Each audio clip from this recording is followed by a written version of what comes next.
Jail کے اندر مقید تھے مختلف جرائم کے، اور ان کی جو ہے وہ جو قید تھی اس کا جو مدت تھی وہ ختم ہو گئی.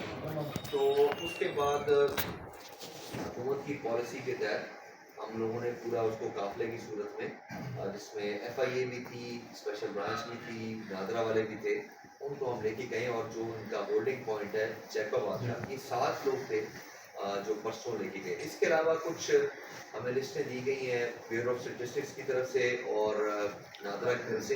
ان کے ہم لوگ قواعد جو ہیں دوسری ایجنسیوں کے ساتھ مل کے وہ ہم چیک کر رہے ہیں، اور جہاں کہیں بھی رپورٹ ہوتی ہے تو اس کے اوپر پھر وہ بر وقت ہماری کاروائی ہوتی ہے. لیکن بر وقت ابھی تو ہمارے پاس جو ہے کوئی اس طرح کو نہیں ہے کہ جو کوئی عام بندہ پھر رہا ہوگا نہیں ہو اور اس کو پھر ہم نے رپورٹ کیا.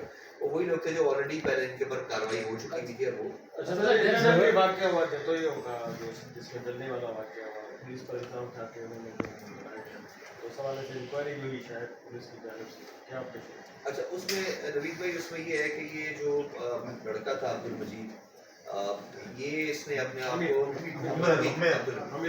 عرف حمیر، اس نے اپنے آپ کو 26 تاریخ کو یہ غالباً ٹراما سینٹر میں گیا اور اس نے کہا کہ جی یہ جو ممتاز 4 پولیس والوں کے نام لیے کہ جی ممتاز سیال اور اختر شر اور یہ اور ایک واقعہ لگا تھا، یہ انہوں نے آ کے مجھے آگ دی ہے اور وہ جرس کیا.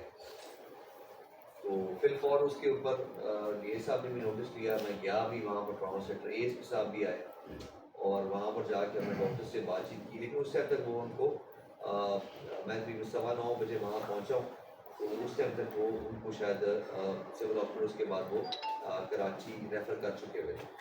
تو اس کی انکوائری کی گئی. ان تمام جو جن کے اوپر یہ الزام تھا کہ انہوں نے ان کی آگ لگائی ہے، اے ایس پی صاحب نے ان کی انکوائری کی اور ان کے سی ڈی آرز دیکھے گئے اور سی ڈی آرز میں ان کی جو ہے وہ اس جگہ پہ موجودگی نہیں پائی گئی.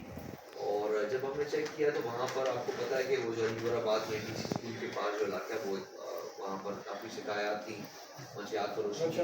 تو وہاں پر جو پولیس پکٹ تھی انہوں نے بتایا کہ جی وہ لڑکے نہیں تھے، 2 اور لڑکے تھے، خان محمد اور دوسرا اس کا نام میرے دل سے نکل گیا. ان کو بلایا گیا، انہوں نے یہ بتایا کہ جی آیا تھا تو اس نے اپنے اوپر پیٹرول چھڑکا ہوا تھا. اس نے کہا تھا کہ آپ لوگ یہاں چلے جائیں اور ہمیں یہاں پر ہمارا کاروبار کرنے دیں یہ جو منشیات کا ہے. تو اس کے بعد انہوں نے کی، تو اس کے بعد انہوں نے کہا جی کہ ہم نے اس پر پانی پھینکا، ایک نے کہا کہ ہم نے نالے میں پھینک دیا تاکہ اس کی آگ ہو. لیکن اس ٹائم تک وہ بڑے طریقے سے جل چکا تھا اور اس کے بعد اس کے محلے والے آ گئے، اس کے بعد اس کو ہاسپٹل لے گئے. لیکن اس پہ میں جو ہے وہ آپ سے یہ شیئر کروں گا، ابھی میں آپ کو دے دوں گا، آپ تک ساتھ میں شیئر کر لیں. یہ جب لیاقت ہاسپٹل گئے ہیں اور وہاں پر جب انہوں نے ٹریٹمنٹ ہوئی ہے، جب بھی آپ کو پتا ہے کہ آپ کسی ہسپتال سرکاری میں جاتے ہیں تو آپ کو اگر کوئی چوٹ لگی ہو تو اس کی آپ ہسٹری دیتے ہیں. اگر آپ کو گولی لگی ہے تو کیسے لگی ہے، ڈکیتی کی دوران لگی ہے، خود ساختہ ہے، کیا ہے. اگر آپ آگ لگی ہوئی ہے، کسی نے آگ لگائی ہے، آپ نے خود لگائی. تو اس کے جو ساتھ اس کے کیئر ٹیکر گئے ہوئے تھے اس جگہ پہ، جب ڈاکٹر نے اس کا علاج کرنے سے پہلے ان سے ایک سرٹیفکیٹ لی ہے تو اس نے کہا کہ جی اس نے خودکشی کی کوشش کی ہے. ایک جگہ نہیں 2 جگہ پہ انہوں نے دی ہے. تو وہ میں آپ سے نوید کو شیئر کروں گا تاکہ آپ ہمارے سے کریں. لیکن اس کو بالاتاغ رکھتے ہوئے ہم ایک انسانی جان کا ضیاع جو ہے، بے شک وہ جرم میں تھا لیکن کسی کو بھی یہ حق نہیں ہے کہ وہ قانون کے بغیر اس کی جان لے سکے. تو ہم نے بالکل جو ہے وہ میرٹ کے اوپر انکوائری کی ہے. جو جن کو الزام لگایا ہوا تھا ان کی وہاں پر موجود کہ ان کے والد صاحب کو ہم نے ان کے گھر پہ اطلاع دی، نوٹسز دیے، ان کو کہا کہ اگر آپ اپنا نقطہ نظر دینا چاہیں ابھی بھی ان کو ہم نے کنوے کیا ہوا کہ اگر آپ کے کسی قسم کے آپ کے پاس کوئی ایویڈنس ہے کچھ ہے تو آپ ہمیں بتائیں تاکہ ہم اپنی انکوائری کو اس کے اوپر. لیکن ابھی تک ہماری جو انکوائری اس کی یہ فائنڈنگ ہے اور کچھ چیزیں جو ہیں وہ آپ سے میں شیئر کر لوں گا جو کہ مجھے لیاقت ہاسپٹل سے ملی ادھر سے. یہ اس کے اندر ابھی تک دیرینہ دشمنی کے حوالے سے آپ بتائیں. دیرینہ دشمنی لاڑکانہ میں ایسے کافی واقعات ہیں، آئے روز ان پہ خون ریزی بھی ہوتی ہے اور ان میں جو ہے کافی ملزمان گرفتار بھی نہیں ہوتے. تو اب جو ہے جہرا قبیلہ ہے اس کا بھی جھگڑا ہوا اور دیگر بھی ہو رہے ہیں، تو اس پہ پولیس نے کتنا کام کیا؟ جی بھائی اس کے اندر 2 باتیں. ایک تو آپ کو ریسنٹلی پتہ ہوگا کہ یہ پیر شیر کے پیچھے جتوئی جو 2 سب بدقسمتی سے کسی مرڈر کے فیصلے کے اوپر ان کا نہیں ہوا تو اس کے اوپر ان کا جھگڑا ہوا اور ان کے اوپر آیا تھا کہ جی بہت زیادہ یہ آچھی نسلیں کا استعمال کر رہے ہیں. تو وہاں پر ہم تقریباً 7-8 دن پہلے گئے اور وہ ان کے جو مورچے بنے ہوئے تھے وہ گرائے ہیں اور ابھی وہ الحمدللہ سارے لوگ وہاں سے بھاگ گئے ادھر سے. دوسرا آپ نے بات بتائی ہے جو ڈہانی اور جیہوں کا جھگڑا ہے، یہ بڑا ایک انفارچونیٹ واقعہ آپ کو پتہ ہے. جیکب آباد، شکارپور اور لڑکانہ تینوں اس کے اندر یہ آ کے کرتے رہے. اس پہ الحمدللہ ہماری پوری تیاری ہے اور انشاءاللہ ہم کوشش کریں گے اسی ویکینڈ کے اوپر کچھ اچھی پروگرس کر کے آپ کو بتائیں. اور ہم کوشش کر رہے ہیں کہ جو آپ کی لوکل لیول کی مسالتیں کمیٹیز ہوتی ہیں ان کے ذریعے یا ان کے جو ایک ریت رواج کی جاتی ہے پرانے جو ان کے ترینہ دشمنی ہے وہ کسی طریقے سے اگر وہ آپس میں ان کی اگر صلح صفائی ہو جائے. یہ تمام افسران کو پیغام دیا گیا ہے ہر لیول سے دیا ہوا ہے، لیکن اس میں ابھی ہم مزید کوشش کر رہے ہیں کہ یہ جو پرانی دشمنی ہے ان کو کیا جائے. الحمدللہ باقی اضلاع کی طرح لاڑکانہ میں اتنی زیادہ اس طرح کی نہیں ہے، لیکن جو پرانے جو ایشوز ہیں جس طرح آپ نے نشاندہی کی کچھ ہیں جن کے اوپر الحمدللہ ہم کوشش کر رہے ہیں کہ مزید بہتری آ جائے. اچھا سر، میرے 2 سوال ہیں آپ سے.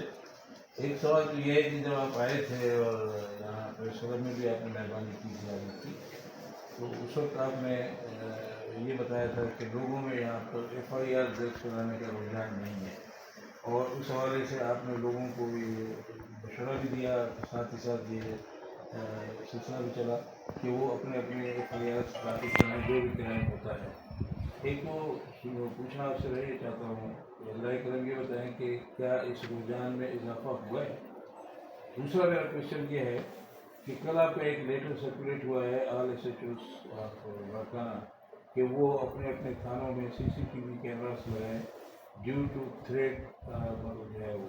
تو میرا سوال آپ سے یہ ہے کہ اللہ کرم یہ بتائیے کہ کیا فی الواقع لاڑکانہ میں کوئی ٹیررسٹ تھریٹ موجود ہے جس کے لیے یہ ساری چیزیں کی جا رہی ہیں، اور کیا تھانوں میں CCTV کیمراز آپ نے 2 دن کا ٹائم دیا ہے وہ لگا دیے گئے ہیں؟ جی آپ نے بڑا اچھا سوال کیا. میں دوسرے سوال کا پہلے آپ کو جواب دوں گا. یہ گزشتہ جو IG صاحب تھے عمران میمن صاحب، انہوں نے تو اس کی بڑی کلیئر پالیسی دی ہوئی تھی. اس کے جو ہیں آپ سمجھ لیں کہ یہ تھانے کے اندر ایک تو آپ کا جہاں پر سنتری بیٹھ رہا ہے، ایک دوسرا آپ کا رپورٹنگ روم 2، تیسرا آپ کا لاک اپ اور چوتھا آپ کا مال خانہ. ان 4 پوائنٹس پہ کہا گیا ہے کہ ان کو لگایا جائے. یہ صرف دہشت گردی کے حوالے سے نہیں لگایا گیا، یہ بہت سارے ایسی آپ کے کسی جاتے ہیں کہ مال خانے سے کس پراپرٹیز چوری ہو جاتی ہیں. آپ نے سنا اگر یہاں سے 40 لاکھ روپے گم گیا اور پھر بعد میں مل جاتا ہے بیکاز اس کے ایک تو اس کی سیکورٹی کے لیے لاک اپ کے اندر بہت سارے لوگ جو ہوتے ہیں خودکشیاں کر لیتے ہیں. اب ریسنٹلی آپ نے سنا بڑا ہوگا اگر کراچی کے اندر کسی ساؤتھ زون کے اندر کہیں پر کسی لاک اپ کے اندر یا SIO کے پاس ایک بندے کی جو ہے اس کی خودکشی اس نے کر لی. تو لاک اپ وہ تیسرا عوام کو ہمیشہ لوگوں پولیس سے شکایت ہوتی ہے اور کسی حد تک ٹھیک بھی ہوتی ہے کہ وہ بدتمیزی کرتے ہیں، وہ ہماری بات صحیح طریقے سے نہیں سنتے یا وہ بد تہذیبی سے ہمارے سے پیش آتے ہیں. تو رپورٹنگ سینٹر کو مانیٹر کرنے کے لیے بہت ضروری ہے کہ جو سائل آئے وہاں پر اس سے پولیس جو ہے وہ صحیح طریقے سے برتاؤ کر رہی ہے کہ نہیں. اور چوتھا ہے کہ جو پولیس کا آپ کا گیٹ ہے وہاں پر اگر آپ اپنے گیٹ کو محفوظ نہیں کریں گے، جیسے آپ کو پتہ ہے یہ مختلف ادوار کے اندر جو ہے وہ